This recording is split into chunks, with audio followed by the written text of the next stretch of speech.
नमस्कार दोस्तों, आप सभी का फिर से स्वागत है टेक्नोलॉजी क्रीड़ा चैनल में। और आज मैं आप लोगों के लिए एक बहुत अच्छा टॉपिक लेकर आया हूं, localization and globalization in ASP.NET core. Localization and globalization और इंटरनेशनलाइजेशन, ये भी एक टर्म आता है आप लोगों के लिए। ग्लोबलाइजेशन और लोकलाइजेशन जो है वो आप लोगों की वेबसाइट के लिए बहुत ज़्यादा ज़रूरी है, और उसका इस्तेमाल क्यों ज़्यादा ज़रूरी है उसका मैं आप लोगों को उदाहरण देना चाहता हूँ, एक एग्जांपल देना चाहता हूँ। मान लीजिए आप लोगों की वेबसाइट बाहर के लिए जो है बिजनेस करती है, और आप लोग उनसे कम्युनिकेट जो है वो वेबसाइट के थ्रू ही करते हैं, तो आप लोगों के लिए लोकलाइजेशन यानी मल्टीलिंगुअल वेबसाइट का होना बहुत ज़्यादा ज़रूरी है। आप लोग अच्छी भाषा में बात करेंगे, उनकी भाषा में अगर आप लोगों की वेबसाइट कन्वर्ट होगी तो वो अच्छा सामान जो है आप लोगों की वेबसाइट से परचेज कर पाएंगे। लेकिन अगर वही आप लोगों की वेबसाइट अच्छी नहीं रहेगी या मल्टीलिंगुअल नहीं रहेगी तो वो लोग परचेज नहीं कर पाएंगे सही तरीके से। तो यहाँ पर बिजनेस पॉइंट ऑफ व्यू से अगर हम लोग देखें, स्ट्रेटजी पॉइंट ऑफ व्यू से हम लोग देखें, तो यहाँ पर बहुत ज़्यादा ज़रूरी है कि आप लोगों की वेबसाइट मल्टीलिंगुअल रहे, यानी कि मल्टी लैंग्वेज के अंदर रहे। अगर हम लोग हिंदी समझते हैं तो हमारी वेबसाइट जो है हिंदी में कुछ जो इंपॉर्टेंट वर्ड्स हैं वो हिंदी में दिखाई दें, और अगर हम लोग इंग्लिश सीखते हैं तो इंग्लिश में हमारे जो वेबसाइट है वो ट्रांसलेटेड रहे। अब बात करते हैं हम लोग, फ्रेंच है, जर्मन लैंग्वेज है, बहुत सारी ऐसी लैंग्वेज हैं जो अभी यहाँ पर IETF जो है, इंटरनेट जो टास्क फोर्स है, उसने कुछ टैग्स निकाले हैं। और वो टैग्स कौन से हैं मैं अभी आप लोगों को बता देता हूँ। आप लोग सबसे पहले ये चीज चेक कीजिए कि आप लोगों का ENUS क्या है। ENUS जो है वो एक्चुअली में आप लोगों के लिए फर्स्ट जो रेफरेंस है वो है इंग्लिश EN, और US जो है वो यहाँ पर सबस्क्रिप्ट है, और उसमें आप लोगों को बोला जाएगा कि ये रीजन वाइज कोड है। बीच में एक और कोड भी आता है, अगर आप लोग अलग सर्च करेंगे तो आप लोगों के लिए हो सकता है कि वो सबस्क्रिप्ट जो है आप लोगों के लिए नजर आए। तो लोकलाइजेशन, इंटरनेशनलाइजेशन और ग्लोबलाइजेशन, ये तीनों ही वर्ड जो हैं वो यहाँ पर अलग हैं। ग्लोबलाइजेशन प्री प्रोसेस है, लोकलाइजेशन से पहले की प्रोसेस है, और इसे हम लोग G11N भी बोलते हैं, L10N भी बोलते हैं, यानी कि ग्लोबलाइजेशन और G और N के बीच में कुछ करेक्टर्स हैं जिनको काउंट किया गया है और उनको बोला गया है। ऐसे ही इंटरनेशनलाइजेशन I और N के बीच में जो करेक्टर है उनको काउंट करके लिखा गया है। वैसे ही लोकलाइजेशन है, L और N के बीच में जो करेक्टर हैं उनको ऐसे बोला जाता है। जैसा कि मैंने बोला कि वेबसाइट के लिए बहुत ज़्यादा ज़रूरी है मल्टीलिंगुअल का होना। वो क्यों ज़रूरी है वो मैंने आपको बता दिया। मल्टीलिंगुअल का मतलब इतना ही नहीं है कि वेबसाइट सिर्फ टेक्स्ट वाइज ही ट्रांसफॉर्म हो, ऑडियो वाइज, वीडियो वाइज, आप लोगों का डेट टाइम वाइज, आप लोगों का स्ट्रिंग फॉर्मेट, ये सभी मैटर करता है वेबसाइट पर। वो जरूरी क्यों है? क्योंकि ऐसा हो सकता है कि आप लोगों का ऑर्डर वाला वेबसाइट हो, शॉपिंग कार्ट का कोई वेबसाइट हो, और आप लोगों ने वो मल्टीलिंगुअल नहीं बना रखा है, तो उसका रीजन कहाँ पर आप लोगों को मिलेगा कि आप लोगों का डेट टाइम, सपोज आप लोगों ने यहाँ पर कुछ सेट कर रखा है, तो मान लो आप लोगों ने 12/2/2023 सेट कर रखा है, तो वो फरवरी का रहेगा। लेकिन अगर आप लोग किसी दूसरी जगह पर आप लोग देखेंगे तो 2 मीन्स मंथ पहले काउंट होगा, 12 यानी कि आप लोगों का 12/2 मैंने बोला है, 12 का मतलब यहाँ पर डेट है, 2 का मतलब मंथ है, तो 2 का मतलब मंथ है, वहां पर 2 का मतलब डेट रहेगा, और 12 का मतलब जो है वो दिसंबर रहेगा। तो ये इसमें आप लोगों को फार डिफरेंस मिलेगा।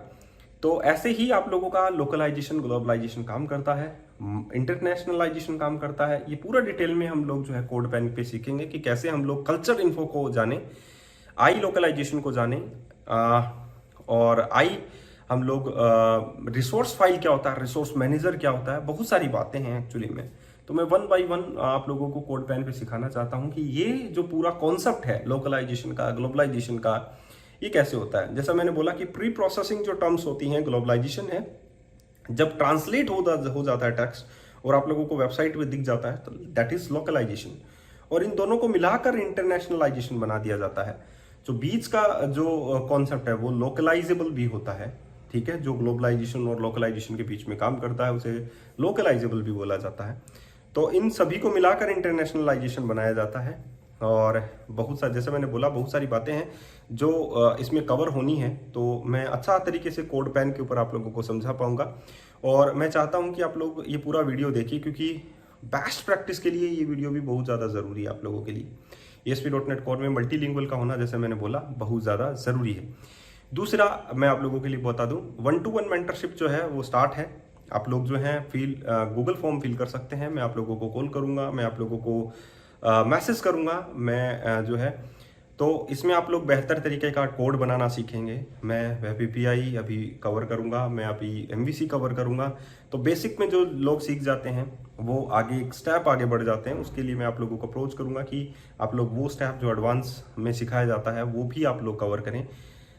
जो आर्किटेक्चरल्स होते हैं वो क्या होते हैं, कैसे कवर किए जाते हैं, वो भी यहाँ पर कवर किए जाएंगे। तो हर एक चीज़ों को हम लोग यहाँ पर कवर करने की कोशिश करेंगे। तो मैं ये कहूँगा, पहले तो आप लोग ये पूरा वीडियो देखिए, जो मल्टीलिंगुअल वेबसाइट कैसे बनाते हैं, कैसे हम लोगों को कन्वर्ट करना पड़ता है, कैसे ट्रांसलेट किया जाता है। तो सिर्फ टेक्स्ट की बात मैं यहाँ पर नहीं कर रहा, डेट की भी मैं यहाँ पर बात कर रहा हूँ, मैं यहाँ पर स्ट्रिंग की भी बात कर रहा हूँ। ठीक है, तो डिफरेंट है, बहुत सारी चीज़ें हैं, बताना है और सीखना भी आप लोगों को। तो मल्टीलिंगुअल वेबसाइट बनाइए, लोकलाइजेशन सीखिए, इंटरनेशनलाइजेशन सीखिए, ग्लोबलाइजेशन सीखिए, रिसोर्स मैनेजर सीखिए, रिसोर्स फाइल सीखिए, एक्चुअल रिसोर्स फाइल कैसे कन्वर्ट होती है वो सीखिए। तो पूरा कॉन्सेप्ट है, आई लोकलाइजेबल है। आप लोगों का रिक्वेस्ट मिडलवेयर आप लोगों का काम आता है इसमें। ठीक है, और रिसोर्स फाइल कैसे मैनेज की जाती है वो काम आता है। तो पूरा सीखिए। कल्चर इन्फो क्या होता है, कल्चर इन्फो आप लोग काम में लें या ना लें, आप लोगों का जहां पर भी लोकलाइजेशन और ग्लोबलाइजेशन की बात आती है तो ये क्लास सबसे पहले आ जाएगी, कल्चर इन्फो। इसमें आप लोगों को कल्चर्स तो डिफाइन करने ही करने पड़ेंगे। ठीक है, क्या IETF है, क्या टैग्स प्रोवाइड करता है, सभी बातें 1 बाय 1 सीखेंगे, कोड पेन के ऊपर सीखेंगे। वहाँ अच्छा तरीके से समझाया जाएगा कि ये तरीका यहाँ पर अपन इस्तेमाल में ले सकते हैं। तो चलिए चलते हैं कोड पेन के ऊपर। और गूगल फॉर्म फिल करना ना भूलिए, जो इस वीडियो के डिस्क्रिप्शन बॉक्स में दिया गया है, ताकि आप लोग 1-to-1 का फ़ायदा उठा सकें। और मैं चाहता हूँ कि आप लोग 1-to-1 का फ़ायदा उठाएं। क्यों, इसका रीज़न क्या है, क्योंकि ये अपॉर्चुनिटी आप लोगों को बार बार नहीं मिलेगी। ठीक है, मैं यही कहूँगा कि जो मैंने एक्सपीरियंस से गेन किया है वो जल्दी ही आप लोगों को मिल सकता है, और अगर वो आप लोगों को मिल जाता है तो आप लोग जल्दी ही क्विक गेन कर सकते हैं, इंडस्ट्री में आप अपना एक अच्छा रोल प्ले कर सकते हैं। तो चलिए आज के लिए कोड पेन पे चलते हैं और उसके बाद में आप लोगों को बताते हैं लोकलाइजेशन एंड ग्लोबलाइजेशन के बारे में एंड इंटरनेशनलाइजेशन के बारे में। चलिए दोस्तों, हम लोग एक छोटा सा एग्जांपल देखते हैं हमारे लोकलाइजेशन, ग्लोबलाइजेशन और इंटरनेशनलाइजेशन का। देखिए दोस्तों, डिफरेंट टाइप्स ऑफ अप्रोच है, ये बहुत बड़ा टॉपिक है, इंटरनेशनलाइजेशन, ग्लोबलाइजेशन और लोकलाइजेशन। तो इसको हम लोग एक छोटा सा शॉर्ट वीडियो फॉर्म में हम लोग आप लोगों को बताने की कोशिश करते हैं कि हम लोग मल्टीलिंगुअल वेबसाइट किस प्रकार से बना सकते हैं। यहाँ पर हम लोगों ने एक प्रोजेक्ट रन किया है और ये एक प्रकार का मल्टीलिंगुअल वेबसाइट के लिए आप लोग इस्तेमाल में ले सकते हैं। यहाँ पर देखिए, ये जो रेस्ट ऑफ द पार्ट है, यहाँ से लेके ये डेटा टेबल है, तो इसी में आप लोगों को विजुअलाइज हो रही है। लेकिन जस्ट इससे ऊपर वाला आप लोग देखिए कि आप लोगों को लगता नहीं है कि आप लोगों ने कहीं पहचाना वर्ड हो। एक्चुअल में ये फ्रेंच लैंग्वेज है जो यहाँ पर सेलेक्ट की गई है, और बाय डिफॉल्ट यहाँ पर आप लोगों के पास फ्रेंच लैंग्वेज दिखाई दे रहा है। क्यों, क्योंकि इसका जो आप लोगों का डिफॉल्ट जो सिलेक्शन है वो यहाँ पर फ्रेंच दिखाया गया है। अगर हम लोग इसे इंग्लिश में सेलेक्ट कर लेते हैं तो ये पूरा का पूरा आप लोगों को इंग्लिश में दिखाई देने लग जाएगा। सिमिलरली अगर हम लोग हिंदी में सेलेक्ट कर ले हैं तो आप लोगों का जो कंट्रोलर नेम है वो हिंदी में आप लोगों को नजर आने लग जाएगा। तो ये एक मल्टीलिंगुअल वेबसाइट है, मतलब एक पार्ट है मल्टीलिंगुअल का, जिसमें आप लोग इसको इस्तेमाल में ले सकते हैं। जैसा कि मैंने आप लोगों को बोला कि लोकलाइजेशन, ग्लोबलाइजेशन और इंटरनेशनलाइजेशन जो है वो एक अलग टर्म है। ग्लोबलाइजेशन जो है वो टेक्स्ट रेफरेंस है, अर्ली डिजाइन फेज है ग्लोबलाइजेशन। और हम लोग कहेंगे कि जो सिलेक्शन ऑफ डिफॉल्ट कल्चर है या कल्चर सिलेक्शन स्ट्रेटजीज हैं, ये सारी की सारी ग्लोबलाइजेशन में आती हैं।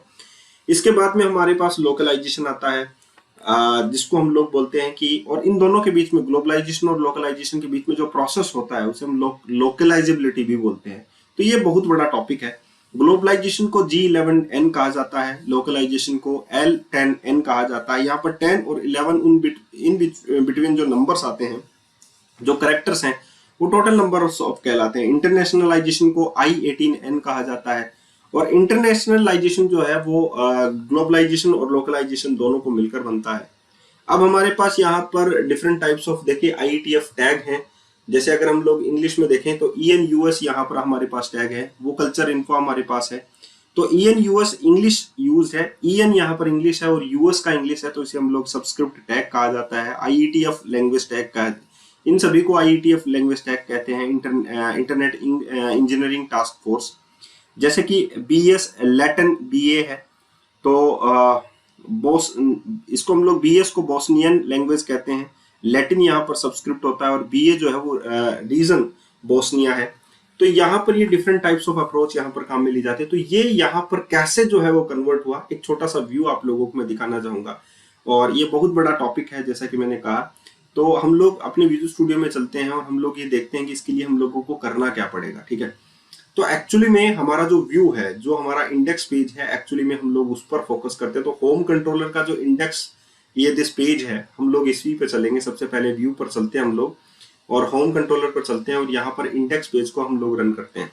इंडेक्स पेज पर आप लोगों ने देखा कि एक सर्विस यहाँ पर ऐड की गई है, लोकलाइजर सर्विस।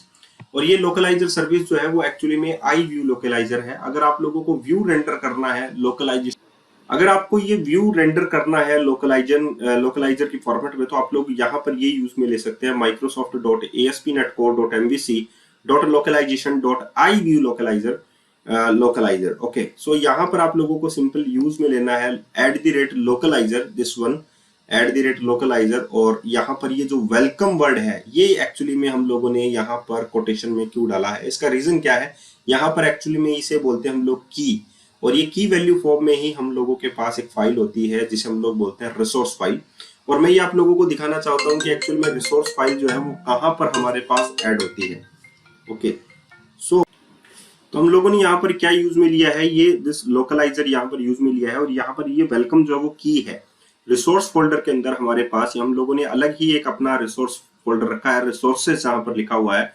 उसमें देखिए आप लोगों के पास जैसा व्यू का जो पैटर्न है, वैसे ही हमारे पास यहाँ पर है व्यूज, ठीक है। और व्यूज में हमारे पास यहाँ पर है होम कंट्रोलर के व्यूज, ठीक है। तो होम कंट्रोल के अलग अलग व्यूज हम लोगों ने यहाँ पर इसकी जो लैंग्वेज रीजन है उसी के हिसाब से बनाए हैं। index.en for English, FR for French, HI for Hindi, .resx और RESX। यहाँ पर ये जो है एक्चुअली में ये इंग्लिश के लिए है, तो हम लोग आप लोगों को इसको ओपन करके दिखाते हैं और ये आप लोगों को इस फॉर्मेट में दिखाई देती है। लेकिन अगर आप लोग डबल क्लिक यहाँ राइट क्लिक करेंगे index.en.use पे, तो आपके पास ओपन विद का एक ऑप्शन मिलेगा जिसमें आप लोगों के पास XML टेक्स्ट एडिटर भी होगा, उसमें भी आप लोग इसको ओपन कर सकते हैं। तो एक्चुअल जो फाइल का है वो यहाँ पर आप लोगों को मिलेगा कि वेलकम में आप लोग यहाँ पर क्या लिखें, ठीक है। तो यहाँ पर जो नेम प्रॉपर्टी है, अगर आप लोग यहाँ पर भी कुछ एडिट कर देते हैं तो वहां पर वो एडिट हो जाएगा। जस्ट दिस वन वेलकम 1, अगर मैंने यहाँ पर लिखा और यहाँ पर मैं इसकी जो वैल्यू है वो वेलकम 1 कर देता हूँ, तो आप लोगों के पास जैसे इसको सेव करेंगे तो आप लोग देख सकते हैं इंडियन 1 के अंदर वेलकम 1 आ जाएगा, ठीक है। तो ये ऐसा भी कुछ आप लोग चेंज कर सकते हैं, जो आपकी मर्जी हो वो आप लोग कर सकते हैं, ठीक है। या तो आप लोग XML में चेंज कीजिए, आप लोग RESX फाइल जो है just right click on it and RESX file बना सकते हैं। जैसे कि ये फोल्डर स्ट्रक्चर बना लीजिए पहले, रिसोर्सेस कंट्रोलर बनाने की जरूरत नहीं है क्योंकि हम लोग व्यू के अंदर इसको यूज कर रहे हैं, आई व्यू लोकलाइजर को। तो आप लोग डायरेक्टली व्यूज वाला फोल्डर बनाइए, होम वाला कंट्रोलर आप लोग यूज कर सकते हैं और इसके अंदर आप लोग different types of resource file use कर सकते हैं। सो हम लोग जस्ट राइट क्लिक करेंगे, ऐड करेंगे होम कंट्रोलर के ऊपर और एक नई फाइल जो है एम्प्टी फाइल यहाँ पर ऐड कर सकते हैं, RESX, ठीक है। ये एक्सटेंशन है, आप लोग एक सिंपल न्यू फाइल करके भी ऐड कर सकते हैं। तो आप लोगों ने जैसे ही यूज की तो यहाँ पर आप लोगों ने देखा कि वेलकम जो है वो की था और उसकी जो वैल्यू थी वो अलग अलग रीजन के हिसाब से यहाँ पर है। अब बात आती है कि हम लोगों ने ये सारा जो है लोकलाइजर की जो सर्विस है वो हम लोगों को ऐड करनी पड़ेगी, अदरवाइज तो हम लोग उसको यूज ही नहीं कर पाएंगे। सो हम लोग program.cs में चलते हैं और हम लोग यहाँ पर लोकलाइजर की जो सर्विस है वो ऐड करते हैं। सो हम लोगों ने ये लाइन जो नंबर 35 पर है, builder.services.add localization हम लोगों को ऐड करना पड़ेगा। और लोकलाइजेशन जो रिसोर्स फाइल है वो हमारे पास कहाँ पर है वो हम लोगों को ऐड करना पड़ेगा। सो options.resource रिसोर्सेज हम लोगों को ऐड करना पड़ा। साथ ही हम लोगों को रीजन्स भी बताने पड़ेंगे कि एक्चुअली में लैंग्वेज कौन कौन सी, आप लोग जो कल्चर इन्फो है वो एक्चुअली में आप लोगों का क्या है, ठीक है। तो यहाँ पर जो यूज किया गया है वो ये और यूज किया गया है साथ में builder.services.add_view ये आप लोगों को लगाने की कोई जरूरत नहीं है, ऑटोमेटिकली आता है। एड डाटा नोटेशन लोकलाइजेशन, अगर आप लोग डाटा नोटेशन के थ्रू लोकलाइजेशन का यूज करना चाहते हैं तो आप लोग ऐसा कर सकते हैं। अदरवाइज इतना भी आप लोग अगर ऐड कर देंगे तो भी आप लोगों की सर्विस जो है वो इंजेक्ट हो चुकी होगी। अब यहाँ पर आप लोगों के पास एक और कॉन्फ़िगरेशन है, यहाँ पर देखिए रिक्वेस्ट लोकलाइजेशन ऑप्शन है। रिक्वेस्ट लोकलाइजेशन ऑप्शन का मतलब है आप लोग जो है ये डायरेक्टली आप लोगों के पास मिडलवेयर होता है, दिस वन आप लोग देखिए app dot use request localization, ये वाला मिडलवेयर आप लोगों के पास होता है। ऐप डॉट सर्विस डॉट आप लोग यहाँ पर सर्विस जो है जो आई ऑप्शन है रिक्वेस्ट लोकलाइजेशन जो ऑप्शन है अब आप वहां से गेट करते हैं, और किसी भी सर्विस को गेट करने के लिए आप लोग ये मिडलवेयर कॉल करते हैं app dot services dot create scope service provider get required service I options, और आई ऑप्शंस में हम लोगों ने कॉल किया request localisation option dot value, simple यही कॉल किया। और हम लोग यहाँ पर देखिए रिक्वेस्ट लोकलाइजेशन ऑप्शन को यहाँ पर कॉन्फ़िगर कर रहे हैं, तो builder dot service dot configure request localization options. Options में हमारे पास कल्चर इन्फो क्लास होगी जिसमें हम लोग different types of culture add कर सकते हैं, English, French and Hindi. Similarly हमारे पास यूआई कल्चर क्या होता है, सपोर्टेड कल्चर क्या है, ये हम लोगों को ऐड करना पड़ेगा। तो हम लोगों ने यही कल्चर्स जो है यूआई कल्चर में ऐड किया और हम लोगों ने यही कल्चर जो है सपोर्टेड कल्चर में ऐड किया, जबकि ये डिफरेंट है। याद रखिएगा यूआई का मतलब यूआई नहीं होता, डेट टाइम स्ट्रिंग्स वगैरह बहुत सारी चीजें मैटर करती हैं। तो ये बहुत बड़ा वीडियो है वैसे तो, लेकिन मैंने इसको शॉर्ट फॉर्म में बनाने की कोशिश की है। तो यहाँ पर है डिफॉल्ट जो रिक्वेस्ट कल्चर है वो आप लोगों का क्या है, request culture EN for English. Okay, so यहाँ पर हम लोगों ने ये वगैरह सेट कर दिया है, जो हम लोगों का रिक्वेस्ट लोकलाइजेशन ऑप्शन है वो हम लोगों ने सेट कर दिया। अब हम लोग क्या करेंगे, यहाँ पर एक पार्शियल क्लास बनाते हैं, ये वाला तो हम लोगों ने कर दिया। अब हम लोगों को एक ड्रॉप डाउन लिस्ट बनाना है, उसमें हम लोग यूज करेंगे आई रिक्वेस्ट लोकलाइजेशन की सर्विस, और इसके लिए हम लोगों को एक व्यू बनाना है, सिंपल सा व्यू आप लोग देख सकते हैं। अब यहाँ पर हम लोगों को चलना है, देखिए हम लोग यहाँ पर जो व्यूज फोल्डर है उसमें चलते हैं। व्यूज में हम लोग देखना चाहेंगे कि हमारे पास शेयर्ड फोल्डर कहाँ है। यहाँ पर हम लोग देखिए लैंग्वेज पार्शियल नाम से हम लोगों ने एक पार्शियल पेज ऐड किया, और उसमें हम लोग दो सर्विसेज यहाँ पर यूज कर रहे हैं, आई व्यू लोकलाइजर सर्विस और आई ऑप्शंस के अंदर रिक्वेस्ट लोकलाइजेशन ऑप्शंस, जो हम लोगों ने यहाँ पर कॉन्फ़िगर किया। आप लोग देखिए हम लोगों ने यहाँ पर एक रिक्वेस्ट लोकलाइजेशन ऑप्शन जो है वो कॉन्फ़िगर किया है, जिसमें हम लोगों ने कल्चर्स जो है हमारे, आप लोगों का जब भी आप लोग कल्चर ऐड करेंगे तो आप लोगों को कल्चर इन्फो क्लास को ऐड करना ही मस्ट होगा, ठीक है। आप कोई भी चीज यूज करो, कल्चर इन्फो क्लास आप लोगों के लिए ऐड करना मस्ट रहेगा, ठीक है। एंड नेक्स्ट में आप लोगों ने देखिए दो चीजें यूज की है, लोकलाइजर आई व्यू लोकलाइजर और आई ऑप्शंस में रिक्वेस्ट लोकलाइजेशन ऑप्शंस। अब इन दोनों के थ्रू आप लोग क्या करेंगे, इन दोनों के थ्रू आप लोग जो है यहाँ पर देखिए रिक्वेस्ट कल्चर आप लोगों ने निकाला, कंटेक्स्ट जो HTTP कॉन्टेक्स्ट है context dot features dot gate, कौन सी फीचर यहाँ पर आप लोग काम में ले रहे हैं, कल्चर की। सो यहाँ पर एक सर्विस है आई रिक्वेस्ट कल्चर फीचर्स, जिस सर्विस आप लोग काम में ले सकते हैं कल्चर्स को गेट करने के लिए। एंड कल्चर्स आइटम्स जो है वो आप लोग यहाँ से निकाल सकते हैं this localization options dot value, तो यहाँ पर आप लोगों के साथ सारे के सारे कल्चर निकल जाएंगे। तो हम लोगों को निकालने हैं सपोर्टेड यूआई कल्चर, जो हमारे पास 3 है, डॉट सेलेक्ट उनमें से जो वैल्यू है, जो नेम है वो वैल्यू पर प्रोवाइड कर देंगे, और जो डिस्प्ले नेम है वो टेक्स्ट पर प्रोवाइड कर देंगे। तो जो आप लोगों का इंग्लिश वगैरह जो नाम है वो डिस्प्ले टेक्स्ट पर नजर आ जाएगा। तो ये करंट आइटम आप लोग यहाँ से निकाल सकते हैं, लोकलाइजेशन ऑप्शंस जो आप लोगों ने यहाँ से आई ऑप्शंस रिक्वेस्ट लोकलाइजेशन ऑप्शन से यहाँ से गेट किया है। सो प्रोग्राम डॉट CS में आप लोग देख सकते हैं configure request localisation option this one, तो एक प्रकार की सर्विस हो जाती है। तो यहाँ पर देखिए आप लोगों ने इसको service as a service get required service करके ही यहाँ से गेट किया है, डॉट वैल्यू करके, राइट। सो यहाँ पर भी आप लोग जो है पार्शियल क्लास में इसको गेट कर सकते हैं एज ए सर्विस। सो आप लोगों ने इस सर्विस को इंजेक्ट किया है this one I options request localisation option and localisation option. तो आप लोगों ने एक सिलेक्ट लिस्ट आइटम बना लिया, यहाँ पर आप लोगों के पास सिलेक्ट लिस्ट आ जाती है, उसकी select list name equals to this culture, ये याद रखना, this one is culture ASP4 request culture